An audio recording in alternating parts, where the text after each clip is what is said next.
This is San Diego News Daily.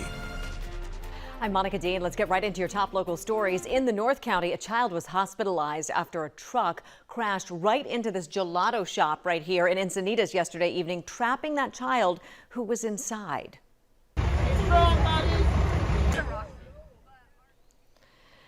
So this child has a broken arm and some scratches, but thankfully he is expected to be okay. And this morning our crews drove by the scene and saw the truck still there in the window. This all happened at Gelato 101 on South Coast Highway. The Sheriff's Department says a truck got into an accident with another car before then crashing into the shop. According to county sheriffs, the truck driver was arrested on suspicion of driving under the influence, but say the investigation is still ongoing. We'll be following this story. We'll have updates for you on our newscast this afternoon at 4. The Department of Justice says UC San Diego's alert system cameras were part of the investigation leading to the arrest of the man suspected of starting the Palisades Fire in Los Angeles. UCSD operates a network of more than 1,000 high-definition cameras that are stationed across the entire state, capturing data and video 24 hours a day. The goal is to detect wildfires before they get out of hand, especially in some of those rural areas. In this case, 2 cameras caught the first signs and glow of the initial fire on New Year's Day. They also captured the suspect's parked car in the area and helped investigators exclude other potential causes of the fire, ruling out fireworks and power lines by looking at the movement of the flames. An old motel in the Midway district is now up and running as affordable housing. The 60 units or so are for people who have struggled with homelessness, including veterans. NBC7's Nicole Gomez got a look inside this apartment complex. Well, this is called Pacific Village, and as you can see, it's been given quite the facelift. This was an old rundown motel built in the 50s, and now it'll house people trying to get back on their feet. The complex on Midway Drive has 62 affordable studio apartments available to people who have experienced homelessness, including veterans. Pacific Village also provides supportive services to get people the help they need. This project has been in the works since 2023 through the state's Home Key program. It's managed by the San Diego Housing Commission, and it received funding from the state, county, and city. For the tenants, cost per month varies, but they will generally pay 30% of their monthly income. The rest is subsidized through the Housing Commission. We spoke to the CEO, who says the reception from tenants has been impactful. Nothing is quite as impactful as having your own key, opening your own door, and going into your own home. Being able to lay down at night and feel safe and secure. Everything in life is easier when you are safe in housing. Opportunities for career, opportunities for better quality of life and health, opportunities for education, opportunities for community. All of those things are incredibly challenged when you don't have a safe place to live. Well, so far the complex is 90% occupied, and the tenants can stay as long as they want since it's permanent housing. Reporting from the Midway District, Nicole Gomez, NBC7. NBC7 meteorologist Brooke Martell joins us now with a look at your forecast. Hi, Brooke. Hey there, taking a look at your daytime highs. Temperatures from the 60s and 70s along the coastline, 80s today over the inland valley communities. We'll have a mix of 70s and 80s over the mountains, 90s today for the desert region. And we are looking at some rain chances heading into this afternoon. So breaking down the details of what that looks like for you. All of this moisture coming from Tropical Storm Priscilla. And we are looking at that dry morning that we had, but that chance for rain this afternoon. For Friday, similar deal. Rain chances a possibility as we go into the morning and the afternoon, scattered and light. Important to emphasize this. It's not a huge rainmaker, but there is an exception. If we do get those thunderstorms that could develop mainly over the mountains in the desert region, that could be bringing some heavier rainfall to these areas. So we could see that not only for tomorrow, but also for today.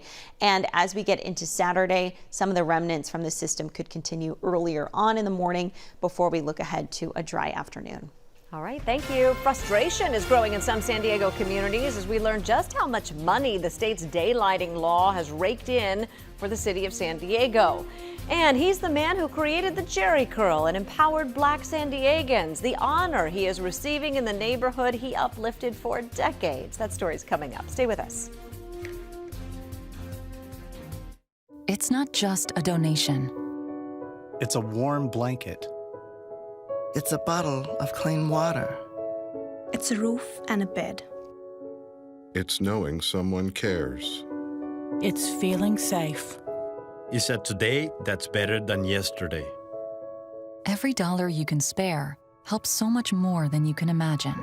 Donate now to help people affected by the 2025 California wildfires. Your support is urgently needed. This is San Diego News Daily.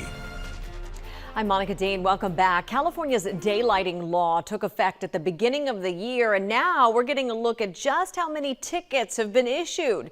The law makes it illegal to park within 20 feet of any marked or unmarked crosswalk. Data from January to August shows $1.3 million in tickets have been issued in San Diego. Of that, the city has collected $818,000. Drivers between City Heights and North Park have been ticketed the most. Along Polk Avenue, nearly 400 tickets have been written. The second most ticketed street was near the entrance to Windansea Beach. The city says money from these $117 tickets goes into its general fund. I have nowhere to go and I'm not going to park 3 miles away. I'm a girl. What am I going to do? Uber home? Like, that's ridiculous. It's like, and then on top of that, the tickets are like $105. 17. So I now owe them like $800. Like, I don't know who's paying for that, but I can't pay for that. Like, that's crazy. The second most ticketed street was near the entrance to Windansea Beach. The city says money from these $117 tickets, as I mentioned before, goes into the general fund. Numbers show it is safer for you to ride San Diego's bus and trolley system. MTS released new data showing a drop in crime of 24%. They say between January and August, there were 969 crimes reported. The same period last year had more than 1,200 crimes reported. MTS says crime is down because of more security measures, including more patrols by the security team. NBC7 meteorologist Brooke Martell will have a look at your weather forecast. We're getting close to the weekend right after this. Cuenta con la autoridad en el tiempo de Telemundo 20 y NBC7. Cuenta con pronósticos acertados. La lluvia continúa sobre la Cuenta con experiencia de meteorólogos certificados. Cuenta con tecnología que protege a tu familia. Y cuenta con que te avisemos primero. Somos un equipo en 2 idiomas. La autoridad en el tiempo de Telemundo 20 y NBC7. Cuenta con nosotros.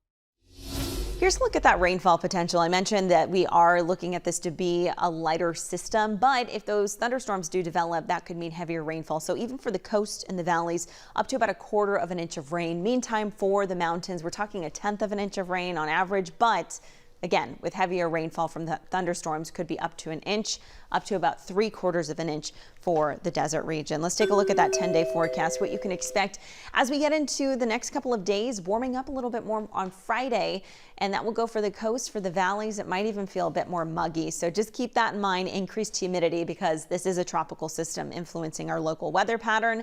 Going into next week, those temperatures taper off. It starts to feel a little bit more like fall. Same thing will go for the mountain communities. We get out of the 70s back to the 60s. It's possible we could get some upper 50s back in the mix by Tuesday, with rain chances by that time. And for the desert region, we have 80s and 90s over the next few days before we could take a break and get back into those 70s by next week. All right, thank you. He was known as a pioneer of black hair care who empowered San Diegans of color to embrace their natural hair. Now, Willie Murrow will have a street sign named in his honor. He is recognized as the inventor of the Afro pick and the California curl, which later became known as the Jerry curl. Did you know that? Well, NBC7 spoke with Murrow back in 2016 when the California Center of the Arts opened an exhibit in his honor, and he reflected on being a self-made entrepreneur. I always say that I'm the world's best kept secret. I made it with these. As Booker T. Washington said, you train these to do something. I love that. Best kept secret. Murrow passed away in 2022. Officials will unveil honorary Willie Murrow Way in Encanto, the heart of the Black Arts and Culture District. The ceremony began this afternoon. It also marks what would have been his 85th birthday. More coverage you count on at NBC7.com. Thanks for watching. Have a great day.